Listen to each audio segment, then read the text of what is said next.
Muchas gracias por la invitación. Es para mí realmente un gusto estar con todos ustedes y como justamente Javier mencionaba hace un momento, es muy importante considerar a las cooperativas porque en América Latina cumplen además un rol clave en la inclusión financiera, en el acceso a mercados, en la generación de servicios, en generación de ingresos, especialmente para productores y para comunidades. Pero sin embargo, pues estas cooperativas enfrentan algunas barreras para poder acceder al financiamiento. Financiamiento, por un lado, que sea adecuado, porque tiene que cumplir ciertas condiciones, tanto de plazos, garantías, tasas de interés y demás, para que sea accesible y asequible para todas estas poblaciones. Y es en este sentido que existen pues ciertas alianzas entre los sectores públicos, privados, sectores internacionales y demás, que vamos a tratar de explorar el día de hoy. Existen diferentes fondos para cooperativas y el cooperativismo de alguna forma también es muy amplio y puede trabajar en diferentes niveles. Al margen de los mecanismos ya conocidos, como por ejemplo pueden ser los financiamientos a través de subsidios nacionales, compras estatales o compras públicas también, o el cofinanciamiento público, existe un financiamiento convencional que viene, por ejemplo, a través de la cooperación internacional. Esto puede ser derivado a través de donaciones, subvenciones, a través de convocatorias públicas a las cuales se puede acceder. Sin embargo, ¿qué es lo que sucede con este tipo de financiamiento? No siempre cumple estas características que les mencionaba hace un momento, ¿no? No siempre son accesibles, no siempre uno puede cumplir los plazos porque muchas veces suelen ser financiamientos engorrosos, ¿no? Que requieren muchísima documentación de respaldo, que requieren además otro tipo de colaterales que a veces las cooperativas no pueden cumplir. Los préstamos y los créditos, así también como los créditos blandos, son también otro tipo de financiamientos que no necesariamente son accesibles para todas las cooperativas, porque también tenemos que considerar que las cooperativas pueden ser de diferentes tamaños, ¿no? Pueden haber grandes, pueden haber pequeñas y también tienen diferentes misiones. En este sentido, por ejemplo, incluso tenemos cooperativas de ahorro y crédito que generan sus propios recursos para poder generar este financiamiento hacia sus socios, hacia sus inversionistas, ¿no? También existen, por ejemplo, los recursos que vienen de la responsabilidad social empresarial, ¿no?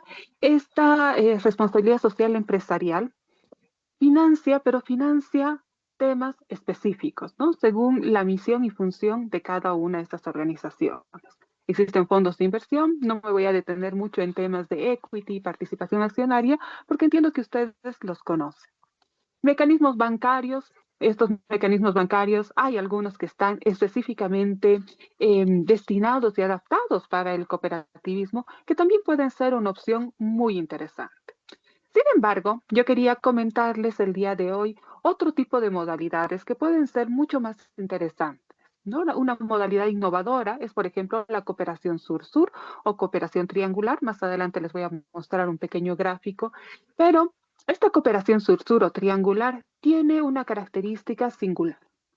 Son financiamientos que no son muy ampulosos, pero que permiten trabajar no solamente con la modalidad del financiamiento convencional, porque sí tienen una parte de cooperación internacional, sino también permite trabajar entre pares, entre países, tanto como en instituciones, y permite también la posibilidad de trabajar con una modalidad público-privada.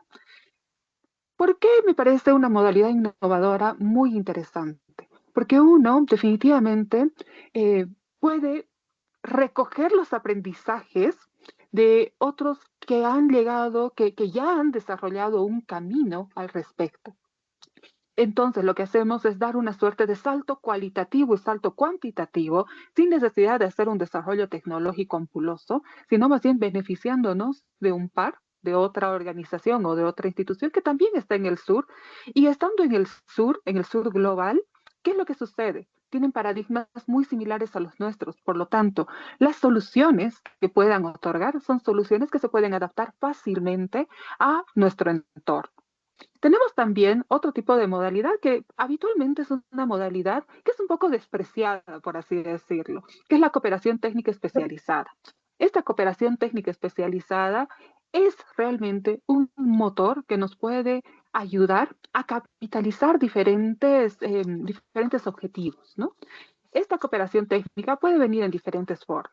en una forma de voluntariado, en una forma de cooperantes, en una forma, por ejemplo, de asistencia técnica que no necesariamente tiene que estar localizada. Pueden llegar a nuestro territorio o no, o darnos una asistencia remota. Pero nos aporta esto. Uno de los objetivos precisamente de esto es generar una suerte de motivación, ¿no? Motivarnos a que nosotros también somos capaces de lograr ciertos desafíos, una movilización del capital, por supuesto, porque aunque nos estén dando una cooperación técnica, esta cooperación técnica de alto nivel tiene un costo y ese costo nos lo están financiando. A veces nosotros no somos capaces de llegar a específicamente un técnico especializado en una temática y podemos tener un técnico de alto nivel que nos los está financiando la cooperación internacional. También nos ayudan con una suerte de fortalecimiento institucional, una resiliencia, ¿no? De cómo tenemos que ir avanzando hacia una senda de desarrollo. Y también nos ayuda muchas veces a visibilizar lo que podría ser una escalabilidad. Otra modalidad que también me parece sumamente interesante, que está muy relacionada también con la cooperación sur-sur, pero en este caso ya no tenemos un socio financiador, es una cooperación entre pares, ¿no? Que también está vinculada a lo que se llama la intercooperación. ¿Ya? ¿Qué significa esta cooperación entre pares? Puede ser, por ejemplo, una cooperación entre diferentes organizaciones o diferentes países que forman parte de un mismo bloque comercial, ¿no? Los bloques comerciales también tienen precisamente esta misión, esta función de generar capacidades en los otros países que son pares. Pero no necesariamente solamente a través de bloques comerciales, sino también a partir de acuerdos bilaterales, ¿no? Y también existen los hubs de captación de recursos para competencia. La competencia es una suerte de competencia colaborativa donde si nosotros estamos haciendo un desarrollo tecnológico y necesitamos ciertos recursos, pero nuestro par también requiere esos mismos recursos, podemos contratar, por ejemplo, solamente un técnico para que nos ayude a ambos y aunque somos una competencia, estamos colaborando en un mismo desarrollo generando economías de escala. Existen también los fondos rotatorios, donde se tiene una suerte de capital que se va repartiendo entre los socios y se recupera muchas veces con ciertos intereses. Están los fondos fiduciarios, que son fondos de inversión que nos generan intereses para poder repartirlos entre los socios, pero también hay modalidades como los fondos comunitarios. Estos fondos comunitarios también precisamente nos van a ayudar a tener una repartición del capital que puede ser mucho más justa socialmente. Tenemos los fondos dirigidos y en este caso voy a hacer mucho énfasis en lo que son los fondos catalíticos. ¿Y por qué los fondos catalíticos? Porque los fondos catalíticos, así como tenemos la taxonomía de las generaciones, ¿no? Esta generación es una generación que está muy focalizada eh, eh, en tener un propósito. Los fondos catalíticos son precisamente eso. Fondos que tienen un propósito. ¿Y cuál es su propósito?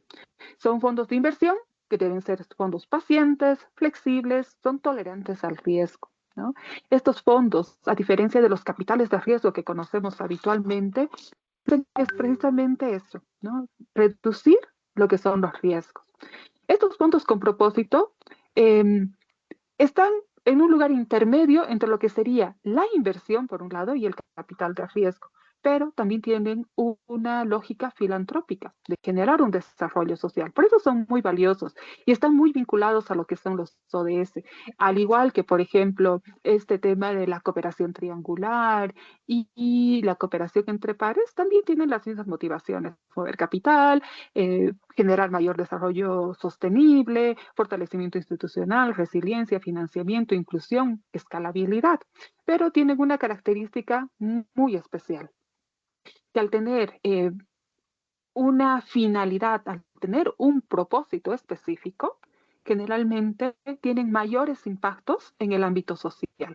Por lo tanto, a un nivel cooperativo va a tener mayores y mejores resultados. Tenemos también los fondos de impacto en general y estos fondos de impacto están muy, pero muy vinculados a lo que, por ejemplo, la economía naranja, la economía verde, la economía circular y demás, ¿no? Porque quieren generar un impacto social, pero que tenga también una suerte de rentabilidad.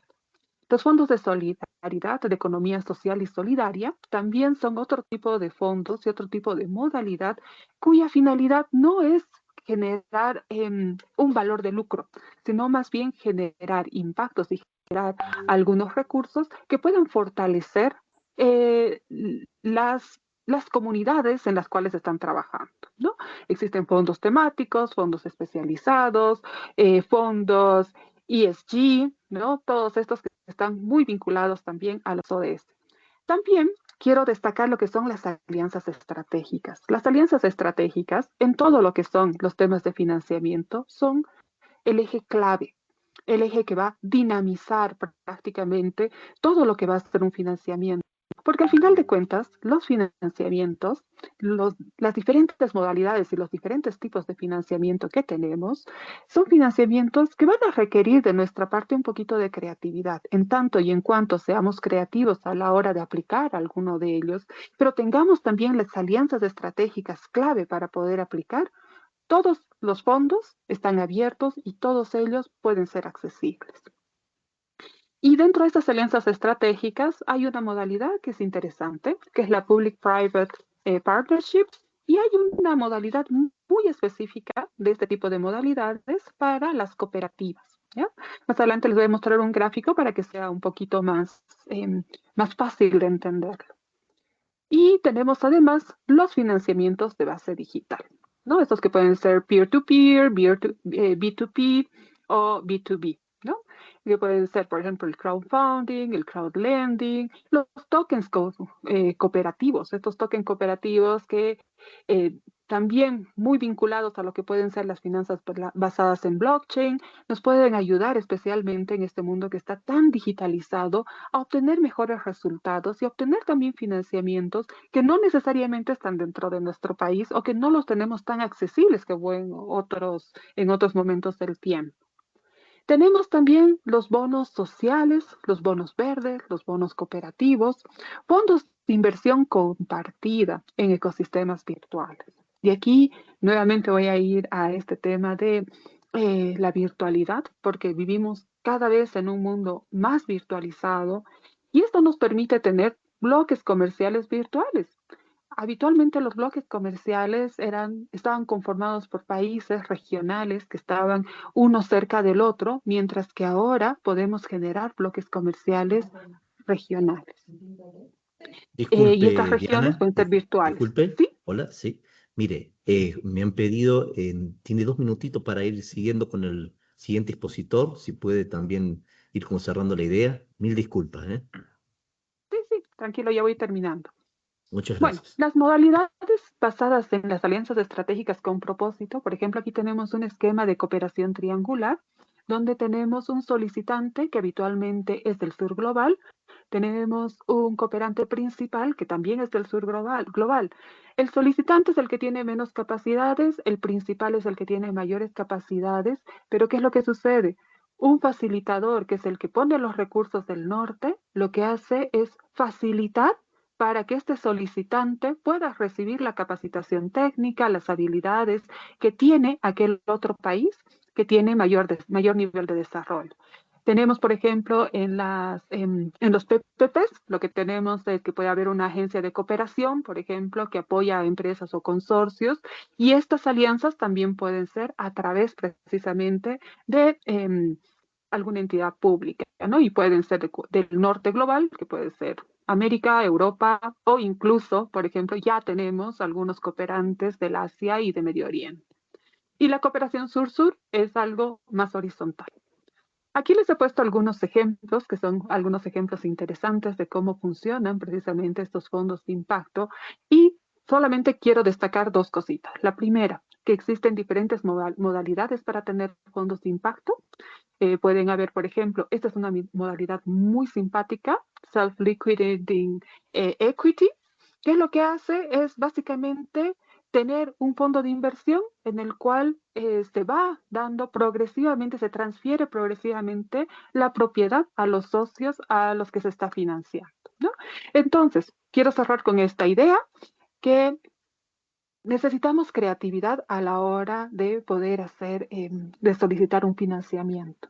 Y si alguien a uno le ofrece oportunidad, hay que tomarlo. Y tomamos estas palabras de Richard Branson para poder cerrar esta participación. Muchas gracias. Muchísimas gracias por su participación. Es un enfoque muy completo acerca de las múltiples herramientas y opciones que tienen las cooperativas para financiarse. La verdad es que es un tema bastante importante, porque de ahí empieza todo. Pero bueno, seguimos con el programa. A continuación nos va a hablar Juan Carlos Marenco desde Guatemala para seguir con estos temas. Maestro, si gusta tomar el uso de la voz, por favor. Muchas gracias, Javier. ¿Me escuchan bien? Sí, perfecto. Fabuloso. Pues un saludo desde Guatemala, que como diría nuestro poeta maya quiché Humberto Acabal, Guatemala es un país pequeño donde todo queda lejos. Queda lejos la educación, la salud, los servicios, el financiamiento climático. Bueno, en fin, es un profundo honor compartir este espacio con ustedes. Felicitaciones y gracias a Juan Jaime por articular este evento, Javier por la excelente apertura y a Diana por su excelente ponencia. Yo creo que NCBA Clusa se ganó un premio por tener las siglas organizacionales más complicadas del mundo. Somos la Liga de Cooperativas de los Estados Unidos, fundada en 1916. Representamos a más de 25,000 cooperativas en el norte y hemos tenido el gusto de trabajar en más de 80 países, implementando proyectos de desarrollo para el sector cooperativo desde 1960. Un dato curioso, tal vez para la gran mayoría, y lo hemos observado nosotros, es que este símbolo del cooperativismo de los dos pinitos verdes nacen de Clusa en 1922 y estamos muy orgullosos que ha sido adoptado por el sector cooperativo a nivel global. Ahora bien, sobre las finanzas climáticas y los territorios, como lo han mencionado desde la apertura y la excelente ponencia de Diana, no es la disponibilidad de recursos el problema, sino la arquitectura institucional que media entre estos recursos y las necesidades locales. Y estamos convencidos de que es precisamente en este espacio de mediación donde las cooperativas pueden jugar un rol determinante. Desde CLUSA nosotros tenemos un modelo de intervención para acciones climáticas que le llamamos la ventaja cooperativa. Está en el slide, cuando lo tengan ahí, por favor, se los agradezco. Y la ventaja cooperativa en estos temas nace de su raíz. Y es que una cooperativa no es una organización que llega desde afuera, sino que es una organización que emerge desde el mismo tejido social de las comunidades. Eso le otorga realmente una legitimidad y un conocimiento del territorio que ninguna consultoría externa puede replicar. Su estructura democrática también es otro factor clave, donde cada socio un voto, ¿no? Este principio básico del cooperativismo genera esos mecanismos de rendición de cuentas horizontales, por eso contamos con comités de vigilancia, comités de sostenibilidad, etcétera, que van vigilando y son exactamente lo que necesitan las finanzas climáticas para evitar esos riesgos de corrupción y mal uso de recursos. También las cooperativas tienen una visión de largo plazo. Una cooperativa piensa en décadas, no en ciclos políticos o trimestres financieros. Y es que esta perspectiva es esencial para inversiones climáticas que toman años en materializarse. Dale siguiente, por favor. De esto les vengo hablando, ¿no? De la ventaja cooperativa. Y la capacidad de agregación. Y es que las cooperativas permiten que pequeños productores o comunidades enteras, a veces, que individualmente serían invisibles para los mercados financieros, puedan alcanzar esa escala necesaria para acceder al financiamiento climático. Siguiente, por favor. Gracias. Bueno, hay claras evidencias sobre la capacidad de las cooperativas para implementar acciones de mitigación y adaptación ante el cambio climático. Las cooperativas han demostrado ser vehículos ideales para certificaciones sostenibles, que viene siendo al final unos incentivos de mercado, ¿no? En la práctica. Se estima que más o menos el 60% de la producción certificada mundial, café, cacao, miel, vainilla, entre otros, viene de cooperativas de pequeños productores. Las cooperativas también agregan a miles de pequeños productores, logrando la escala que demandan estos mercados y el financiamiento climático, y no pierden ese arraigo local, ¿no? Que al final es el corazón de las intervenciones de cambio climático. Adoptan y desarrollan tecnologías que reducen costos e impactos ambientales, mejoran su eficiencia, resiliencia para hacer frente a los efectos del cambio climático, y gestionan paisajes completos, desde cuencas hidrográficas hasta bosques, y traducen todos estos planes de manejo ambiental en acciones comunitarias concretas y reales que se viven en el territorio. Además, pues implementan todo lo de agricultura climáticamente inteligente, prácticas agrícolas que aumentan productividad, fortalecen la adaptación y reducen emisiones, y entre muchas otras que no pararíamos de mencionar, conectan la producción local con mercados verdes formales, asegurando trazabilidad, precios justos, conservación de ecosistemas. Ahora bien, los retos, ¿no? Es exactamente, gracias. A pesar de toda esta evidencia que existe, ¿no? Y no quería mostrar todos los proyectos de CLUSA que han apoyado y la numerología y los datos de impacto. El sector cooperativo enfrenta barreras críticas realmente que limitan su acceso al financiamiento climático. Me he atrevido a elaborar una visión sistémica y agrupar 4 dimensiones diferentes que hemos observado desde Guatemala como los retos principales, ¿no? El primero es el entorno legal y regulatorio, que suele ser la barrera más grande. Guatemala tiene un marco legal desfasado absolutamente. Nuestra Ley General de Cooperativas data de 44 o 45 años y viene limitando la capacidad de las cooperativas para actuar en estos nuevos mercados. Hay una iniciativa de reforma de ley estancada en el Congreso ya casi por 4 años y no vemos y no vemos avances en la misma, ¿no? Tenemos restricciones operativas totalmente aberrantes. Un ejemplo concreto es la interpretación, yo creo que lo mencioné con Juan Jaime en alguna reunión, de la Ley General de Electricidad, que en su artículo, y esto lo anoté para ser muy preciso, ¿no? En su artículo 2 dice exactamente: personas individuales o jurídicas con participación privada, mixta o estatal, independientemente de su grado de autonomía y régimen de constitución, pueden ser actores del mercado. Pero lo que hemos vivido en la realidad es que cuando las cooperativas quieren participar en el mercado energético limpio, eh, ellos las consideran como entidades híbridas, cosa que no existe, limitándolas solo a ser compradoras o establecer proyectos de autoconsumo con sus mini turbinas y frenando evidentemente su desarrollo y evidentemente inversiones significativas para el área rural del país. Yo creo, el siguiente, yo creo que en común para toda Latinoamérica, no, todavía no, perdón, anterior, perdón. En común para toda Latinoamérica, creo yo que hay una falta de articulación de las políticas públicas. Y es que no se reconoce el aporte del sector cooperativo a la formalización de la economía. Guatemala tiene un nivel de formalidad económica que anda rondando el 70-75%.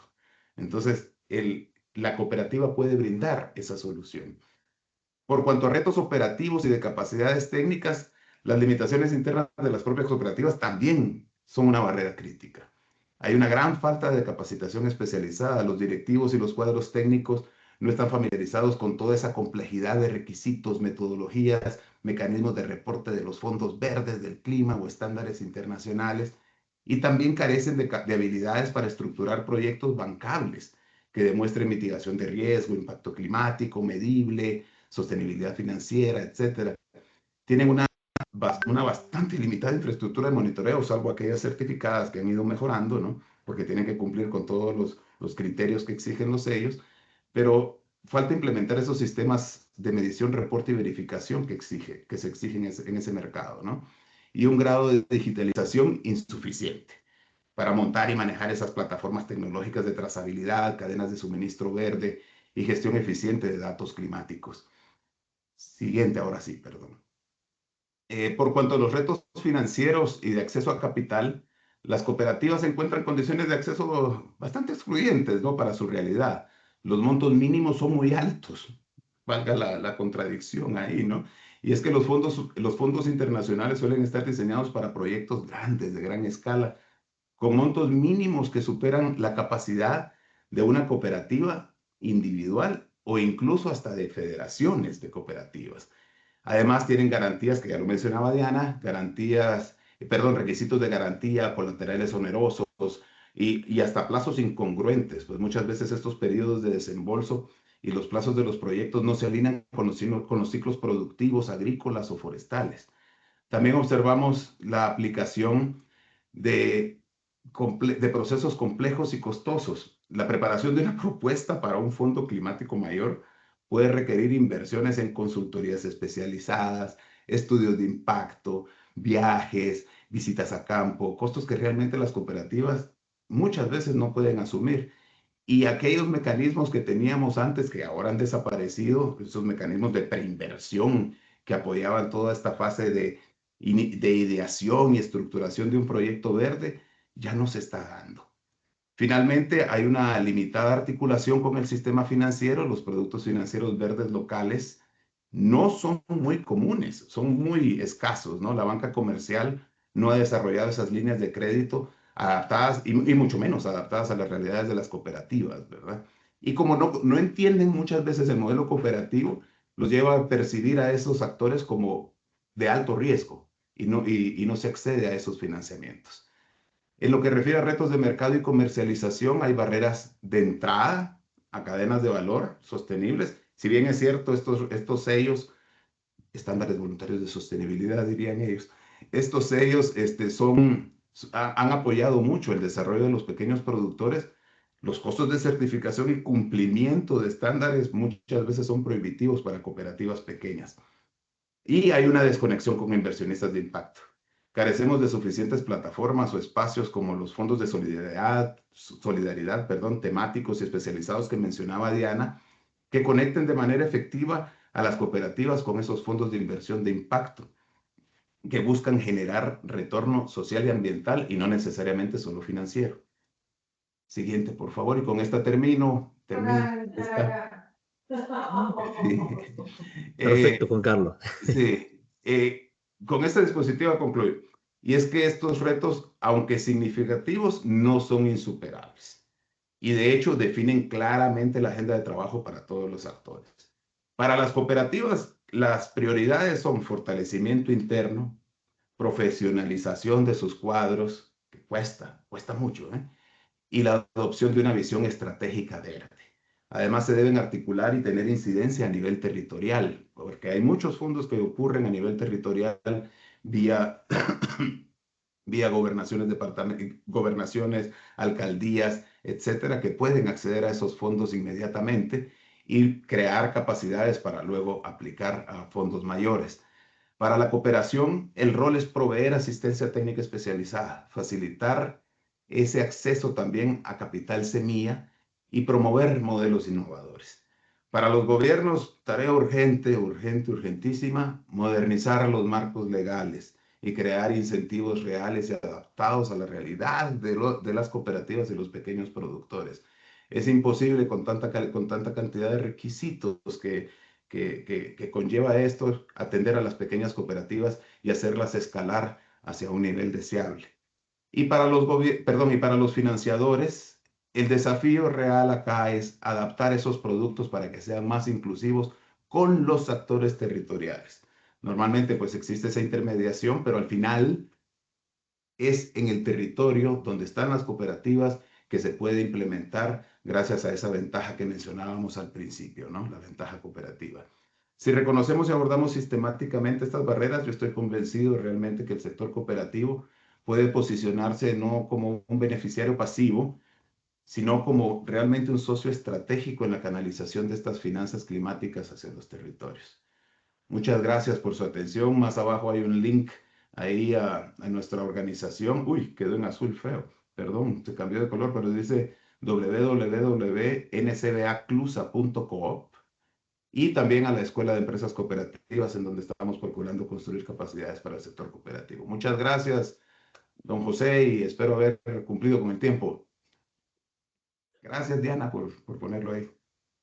Muchísimas gracias, maestro. La verdad es que fue una visión bastante completa y como usted dijo, ilustra bastante bien tanto problemas inherentes a su país, como a toda la región y quizás a toda la estructura cooperativa, la verdad es que uno pensaría que que los gobiernos estarían más interesados en fomentar el cooperativismo como alternativa de desarrollo y pareciera ser al revés, como que a estas grandes corporaciones les da miedo la competencia, aunque nunca dejan de decir de que no, es que el libre comercio y la libre competencia, sí, excepto cuando los afecta a ellos. Pero muchísimas gracias.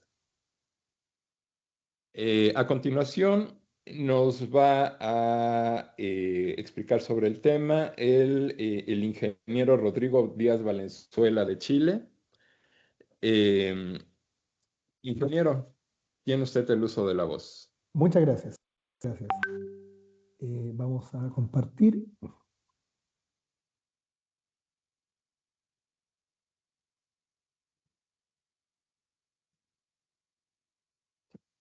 ¿Se está viendo bien esto? Sí. Sí, perfecto. Muchas gracias. Bueno, un honor, muchas gracias.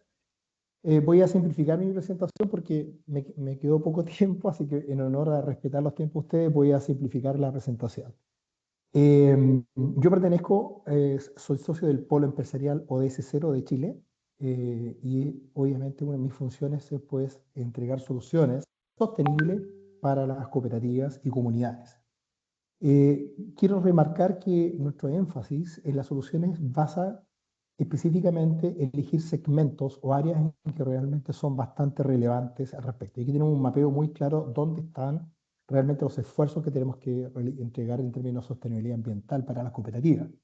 Y vemos que son tres gases importantes, ¿no? En el área de cuáles son los segmentos que aportan más dióxido de carbono, los sectores que hay más metano y óxido nitroso. La agricultura evidentemente tiene, por ejemplo, en metano 38% y 79% de óxido nitroso. Entonces ahí hay un enfoque muy importante donde poder entregar soluciones y donde poder financiar. Esto es muy importante porque los financieros y los fondos gubernamentales que financian estos proyectos, los que buscan son retornos en bonos y los bonos obviamente son proporcionales donde realmente uno pudiera estar haciendo los esfuerzos de resolver estas soluciones, ¿ya? Por lo tanto, el mensaje aquí es impulsar desde donde se necesita e impacta y no solo desde la tecnología particularmente. En ese contexto, la visión nuestra es que efectivamente las soluciones sostenibles para las comunidades tienen que tener un enfoque económico, pero también un enfoque de manufactura. Es decir, cómo nosotros podemos lograr de que nuestras comunidades puedan mejorar sus procesos, ya sea en puertos, logística, transporte, salmonicultura, forestal o paneles, finalmente.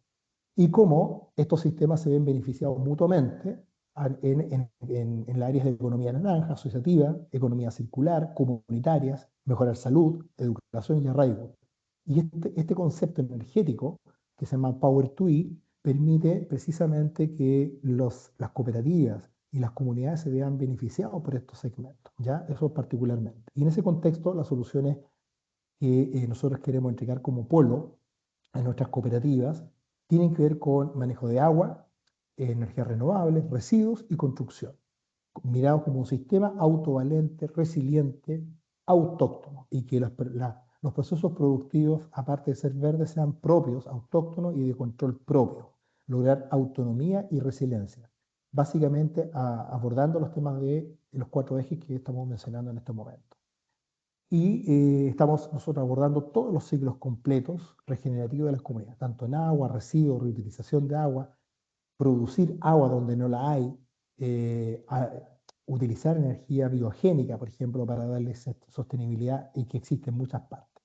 Y en ese contexto, nosotros estamos unificando un proyecto que estamos desarrollando en Chile que se llama La Estrella, que es una plataforma hipocarbónica, ¿no? Denominada La Estrella, en donde a través de los residuos comunitarios de municipales, agrarios o forestales, nosotros vamos a almacenar esa energía sin huella de carbono y vamos a producir calor y electricidad para que los pequeños productores tengan su propia energía, control de costos sin contaminar y que evidentemente transfieran bonos de carbono al mercado.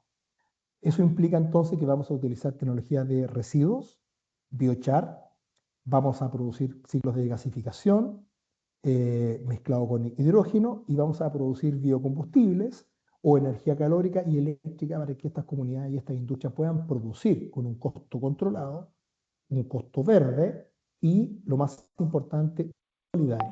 Es decir, estas energías van a poder ser solidariamente distribuidas y consumidas por todas las cooperativas en un solo, como un solo todo. De tal forma de que cada cooperativa por sí misma sería imposible acceder a este tipo de soluciones. Pero como un conjunto van a poder acceder a estas tecnologías a un costo mucho más controlado. Eso implica tener la posibilidad entonces, aquí tenemos el siglo que estemos desarrollado, donde estamos nosotros generando estos bonos y lo estamos negociando con Japón, con Alemania particularmente, y estamos obteniendo financiamiento, por un lado, a cambio de bonos de carbono, y por otro lado, financiamiento de tecnologías sostenibles y verdes para la comunidad. ¿Cómo lo paga la comunidad? Con bonos de carbono, y en otras soluciones son subvenciones que tiene la Comunidad Europea para las comunidades que permitan apalancar trabajo, mejor productividad, desarrollo comunitario, solidario particularmente. Y aquí hablamos de sostenibilidad ya no ambiental, sino que estamos hablando de sostenibilidad humana, donde el eje central es la persona y su entorno.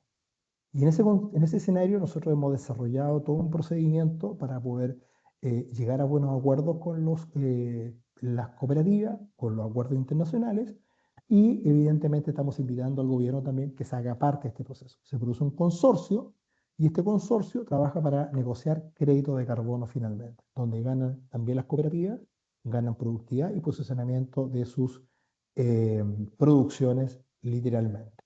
Y nosotros como Polo hemos desarrollado entonces una red bastante heterogénea con actores internacionales, actores nacionales y que permitan entonces en forma articulada poder generar soluciones tecnológicas, financieras, productivas, modelamiento de negocio y modelamiento de estrategias.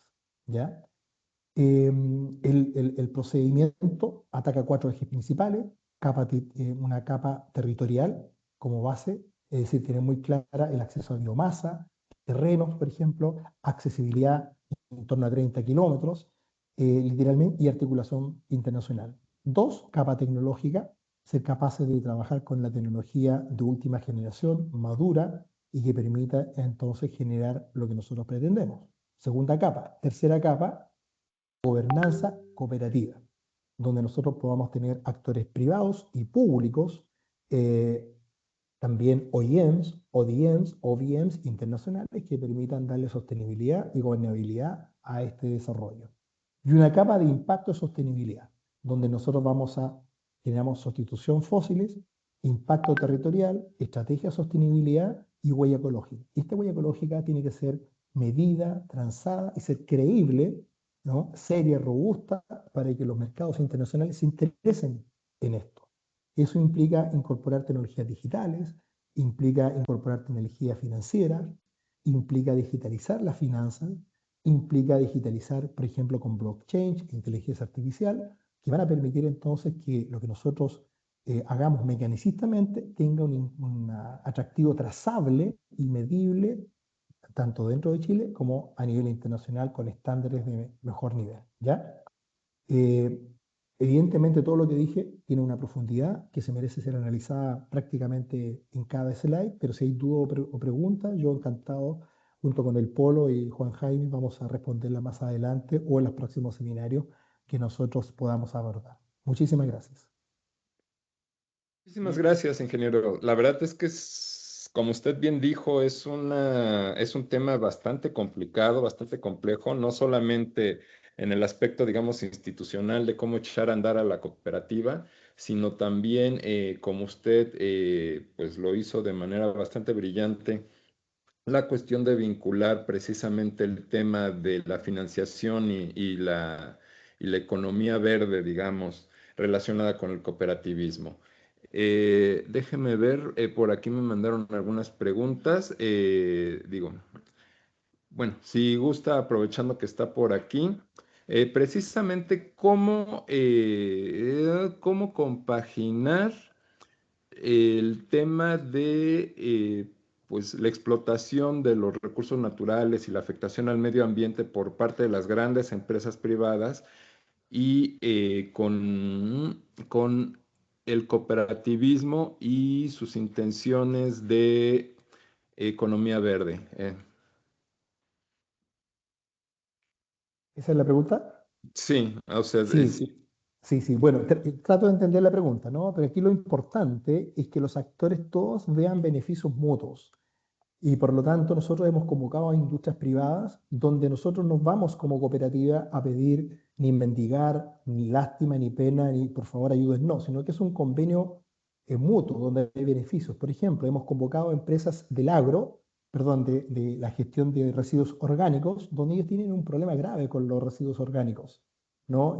Los desechos de animales, por ejemplo, y que tienen un problema muy grave con eso. Nosotros le hemos dicho, regalen, propónganos a nosotros esos productos, nosotros los tratamos, le sacamos un problema de su terreno, limitamos la contaminación, evitamos los vertederos que se saturan y nosotros lo transformamos eso en energía y esa energía va a beneficiar a la comunidad, pero también lo va a beneficiar a ellos.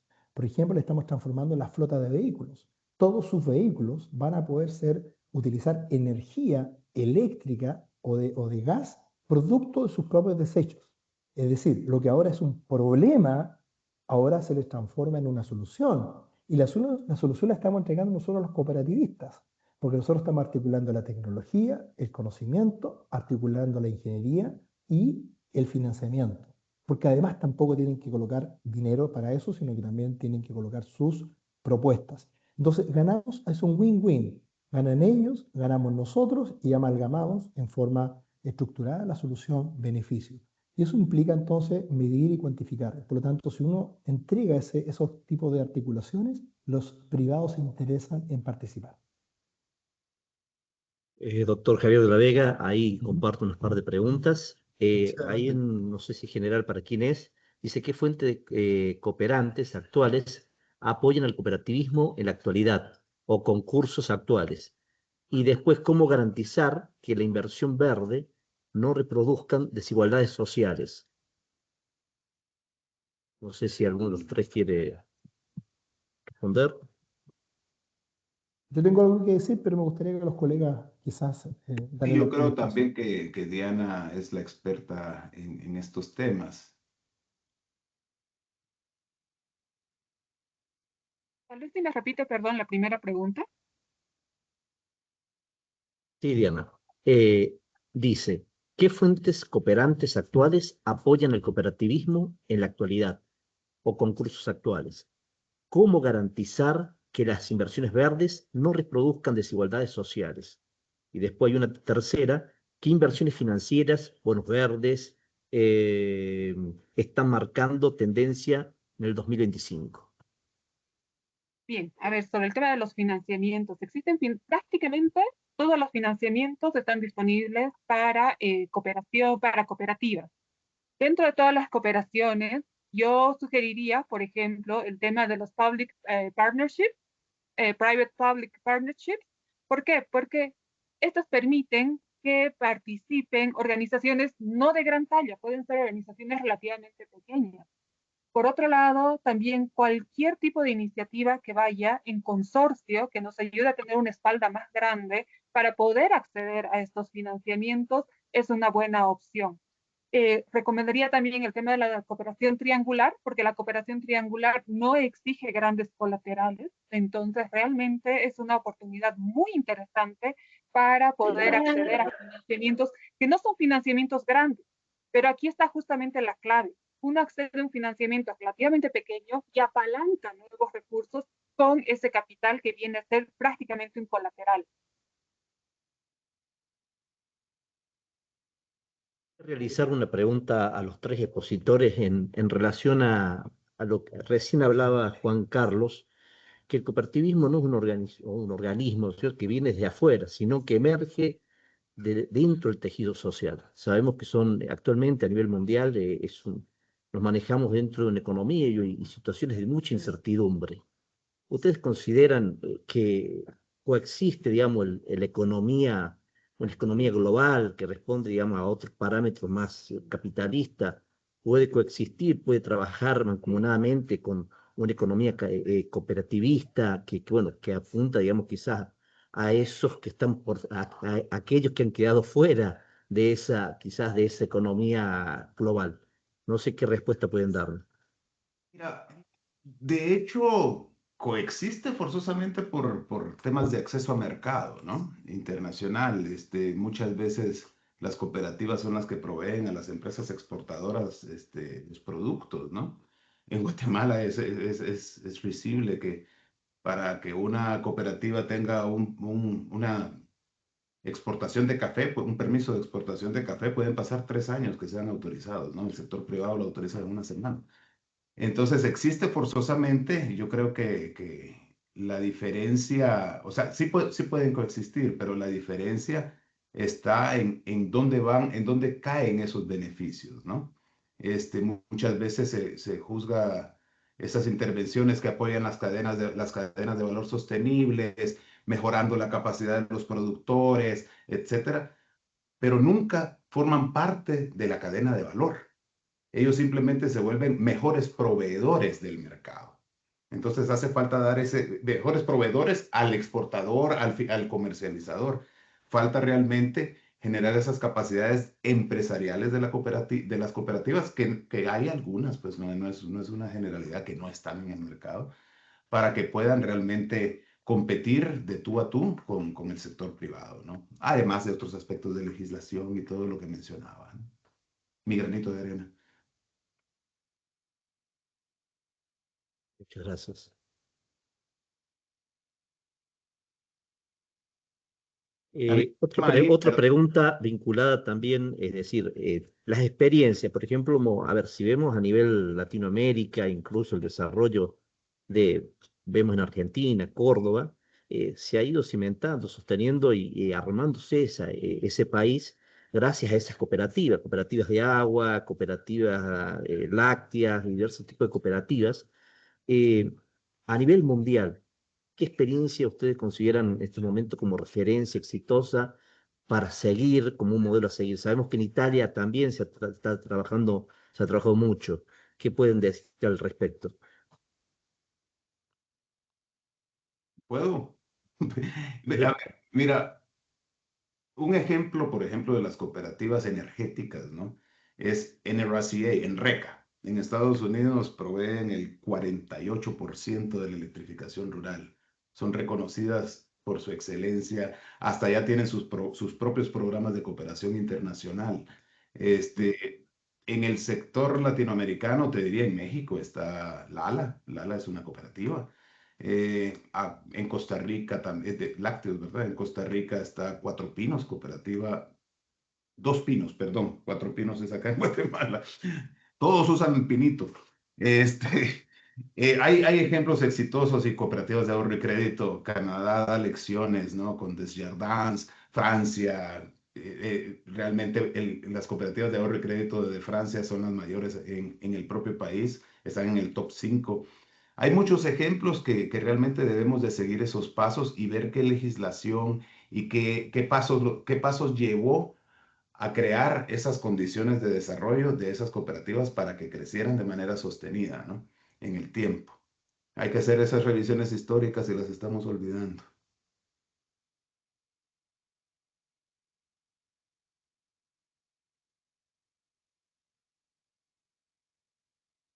Estás muted, José. Hay otras preguntas, no sé, doctor Javier, ¿quieres leerla? Eh, Ah, sí. sí, a ver, déjame ver. Bueno, de hecho hay algunas preguntas variadas. A ver, bueno, la última es especialmente para Rodrigo. Con el nuevo objetivo global del financiamiento climático, ¿cómo rediseñarías un proyecto cooperativo de energía distribuida para capturar simultáneamente flujo público core y privado sin depender de offsets de bajo impacto?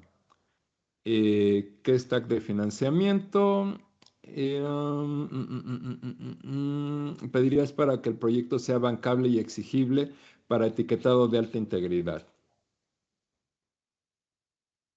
Bueno, la pregunta es bastante amplia y requiere bastante Ujú. tiempo para responder, sobre todo porque la tendencia que hay hoy en día mundial es justamente la microgeneración distribuida, y eso se está desarrollando en varios países, en varios puntos, pero depende de varios factores que cambian de país en país, ¿no? Dependiendo, por ejemplo, la microgeneración tiene que ver específicamente con la capacidad que yo tengo de microgenerar, pero también de poder transmitir.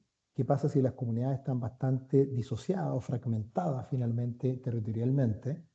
O algunas efectivamente tienen desconexión de transmisión de esta energía en diferentes lugares.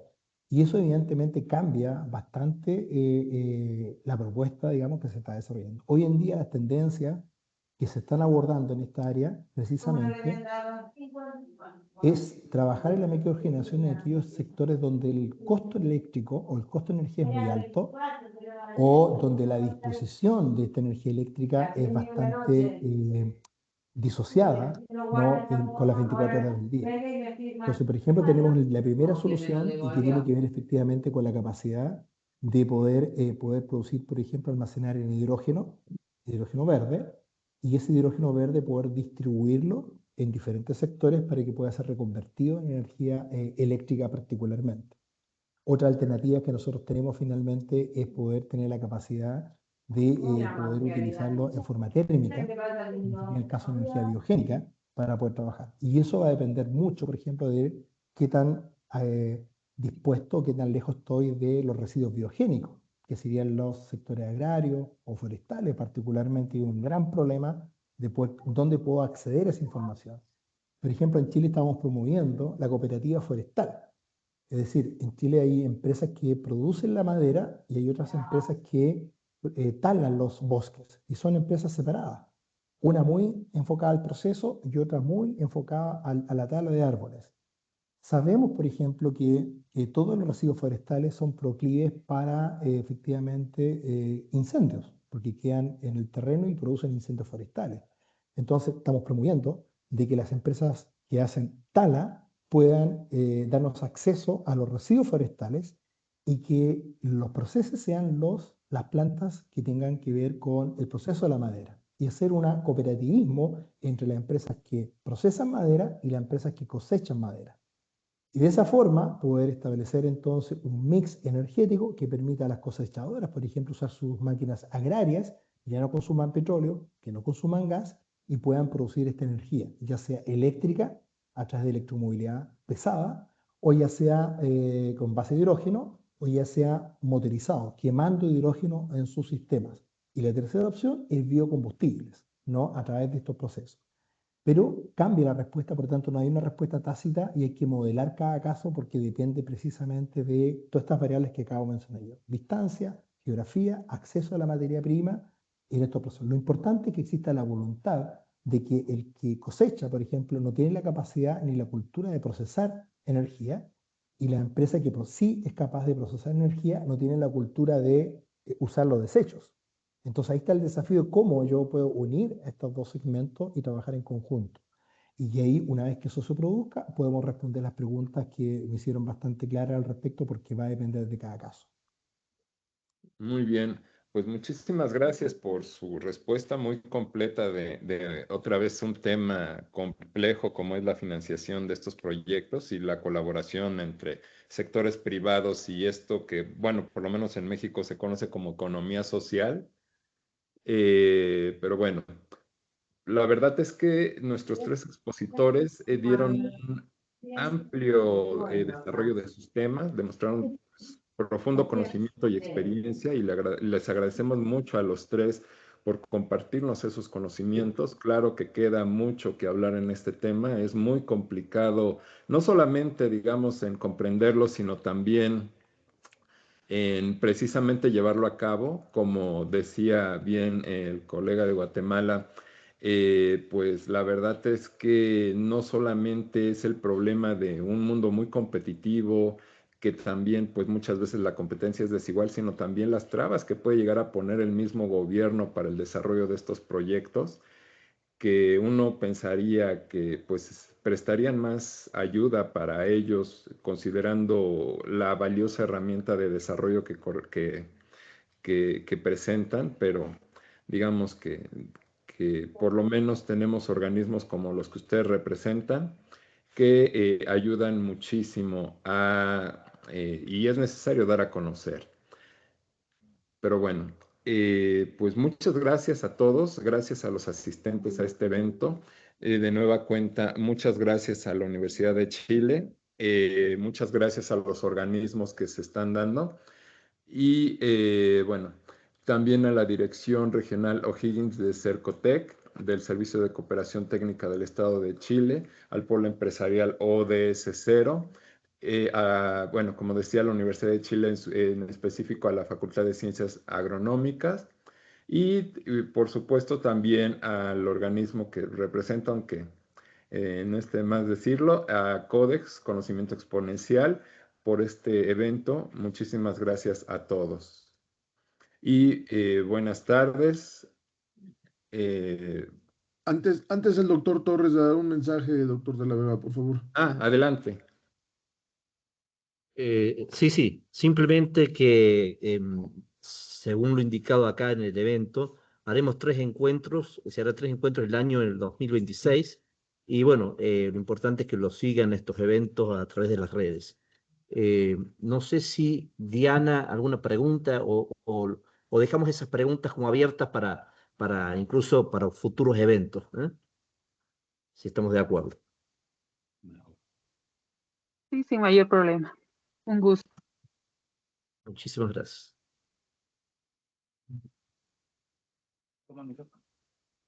Un gusto entonces y que estén muy bien. Abrazos fraternales desde Guatemala.